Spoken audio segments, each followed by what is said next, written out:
با مقصد در سطح بلند استقبال گرفتن جشن مقدس مبارک ملی 30 سالگی استقلالیت دولتی جمهوری تاجیکستان در ناحیه واسه کارهای زیادی آبادانی و سازندگی ادامه دارند.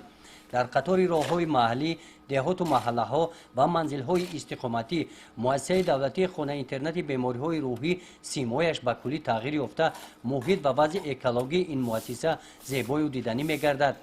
با دستگیری حکومت جمهوری تاجیکستان برای دستگیری این طبقه نیازمند در ماه ایون و ایول در داخل مؤسسه کارهای زیادی ساختمانی به انجام رسانیده شدند. راهروهای داخل مؤسسه صفحالک بندی شده با درازی 60 متر شفاف هر دو طرف راه مرکزی خانه اینترنت گلزار کرده شد. این تدبیرهای حکومت مملکت برای طبابت و زندگی باشندگان این خانه اینترنت شرایط‌های باز هم خوبتر فراهم می‌آورد. انشاءهای تابستانه که برای استراحت و فراغت باشندگان در موسم فصل گرما پیش بینی شدند، ساختمانچیان آنها را با طرح نو و زمانوی از نو می‌سازند. تعمیر داخل حجره‌ها به انجام رسیده، کارهای ساختمان و تعمیر بالاپوش بناهای استقامتی باشندگان ادامه دارند.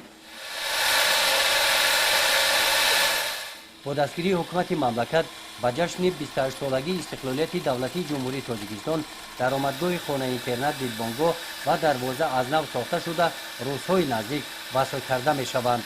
راهبریت مؤسسه دولتی خانه اینترنت بیماری‌های روحی ناحیه واسه و کارمندان ماهیت صاحب استقلالی کشور را درک نموده با حس بلند خودشناسی و وطنداری در کارهای آبادانی خانه اینترنت فعالانه اشتراک نموده به جشن 30 سالگی استقلالیت دولتی جمهوری تاجیکستان سهم ارزنده خود را گذاشته ایستادند.